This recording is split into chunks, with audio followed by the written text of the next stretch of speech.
লাগবে এই পেয়ারা পাতা গাছ থেকে পারবো।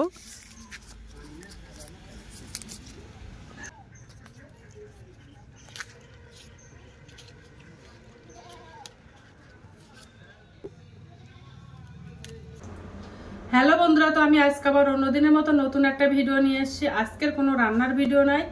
আজকে আমি বর্ষাকালে কিভাবে চুলের যত্ন নিতে হয়, কেননা বর্ষাকালে আমাদের চুল অনেক সময় ঝরে পড়ে যায়, তারপর চুল দুর্গন্ধ হয়, উকুনের বাসা বাঁধে বা খুশকি হয়। তো এগুলো যাতে না হয়, তো কিভাবে এগুলো দূর করা যায় তার জন্য আমি একদম প্রাকৃতিকভাবে আমি এই হোম রেমেডিটা বানাবো। চলো এবার ভিডিওটা শুরু করি। তো এটা বানাতে দেখো আমার পেয়ারার পাতা লাগবে। তো আমি গাছ থেকে দেখো পেয়ারার পাতা ছিঁড়ে এনেছি। এবার আমি পেয়ারার পাতাগুলো ভালো করে ধুয়ে নেব। ওই পেয়ারার পাতা থেকে আমি অর্ধেকটা পেয়ারার পাতা নিয়ে নিয়েছি। এবার উনানে আমি একটা গামলা বাটি দিয়ে দেব। ওই গামলা বাটির মধ্যে আমি এই কাপের 2 কাপ জল দিয়ে দেব। তো 2 কাপ জল দিয়ে দিলাম, পরিষ্কার করে ধুয়ে নিয়েছিলাম। এবার আমি ছিঁড়ে ওই জলের মধ্যে দিয়ে দেব। এবার পাতাগুলো আমি ছিঁড়ে দিয়ে দেব মাঝখান থেকে 2 ভাগ করে। পেয়ারা পাতা চুল পড়া রোধ করে আর হচ্ছে চুল গজাতেও সাহায্য করে এই পেয়ারা পাতা। আর লাগবে দেখো আমার আমলকি। তো আমি এটা শুকনো আমলকি নিয়ে নিয়েছি। তোমরা চাইলে কাঁচা আমলকিও নিতে পারো। এই আমলকিগুলো আমি ওই জলের মধ্যে দিয়ে ভালো করে ফুটিয়ে নেব। আর আগের থেকে যদি আমলকিটা ভিজিয়ে রাখা যায়, ভিজিয়ে রেখে ওই জলটা ব্যবহার করলে আরো ভালো হয়। তো আমার হাতে সময় কম, তার জন্য আমি ভেজাতে পারিনি। এইভাবে আমি দিয়ে দিচ্ছি।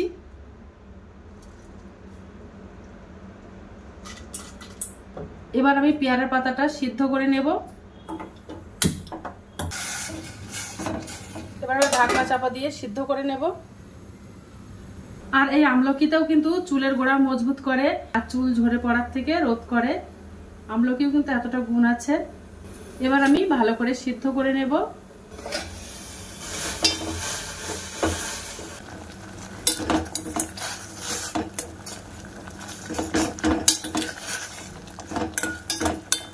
দেখো পেয়ারার পাতাটা সিদ্ধ হয়ে গেছে।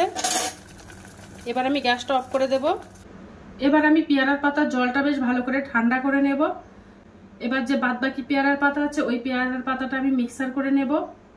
এবার আমি একটা মিক্সার জার নিয়ে নিয়েছি। এবার বাকি যে পেয়ারা পাতা আছে সেই পেয়ারা পাতাগুলো মিক্সার জারের মধ্যে ছেড়ে দেব। এবার আমি এই পাতাগুলো মিক্সার করে নেব। মিক্সার করে একটা রস বানিয়ে নেব। পেয়ারা পাতা দেখো পেস্ট বানিয়ে নিয়েছি। এবার আমি এটা সেঁকে নেব।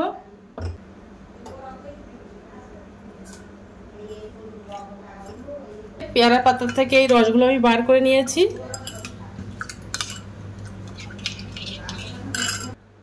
পেয়ারা পাতার জলটা ঠান্ডা হয়ে গেছে। এবার আমি সেঁকে নেব। সেঁকে একটা বাটিতে নিয়ে নেব। পেয়ারা পাতা আর আমলকির জলটা আমি সেঁকে নিয়ে নিয়েছি। এবার আমি ওই জলের মধ্যে দেখো আমি একটা শ্যাম্পু মেশাবো। আমি এই শ্যাম্পুটা ব্যবহার করি, এটাই আমি দিয়ে দেব। ওই আমলকি আর পেয়ারার পাতার রসের মধ্যে আমি এটা দিয়ে দিলাম। দিয়ে ভালো করে মিশিয়ে নেব।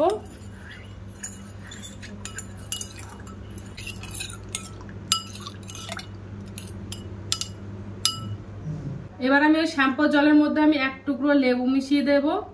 এই লেবুটা মেশালে চুলের কিন্তু খুশকি দূর করে। আমি অর্ধেকটারও কম লেবু নিয়ে নিয়েছি। এবার আমি ওই শ্যাম্পু জলের মধ্যে এই লেবুর রসটা দিয়ে দেব।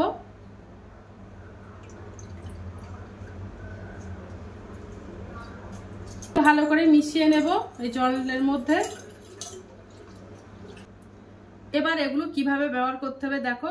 প্রথমে যে আমি পেয়ারার পাতার রসটা বানিয়ে নিয়েছিলাম, ওই পেয়ারার পাতার রসটা আমি প্রথমে মাথার চুলে মেখে নেব। ভালো করে ঘুলিয়ে নেব এই রসটা।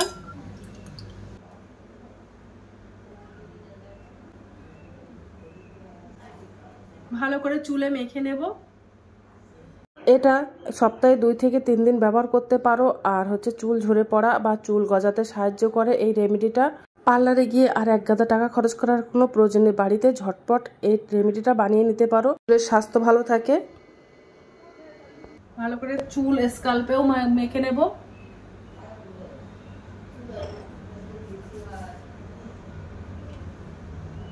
আমি ভালো করে মেখে নিয়েছি।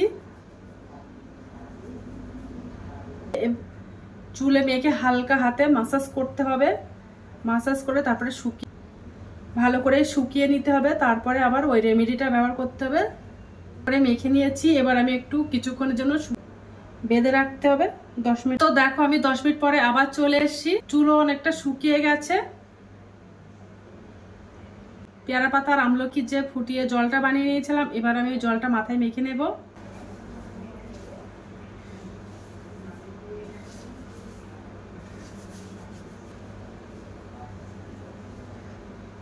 তো এভাবে আমি মাথায় মেখে স্নান করে নেব।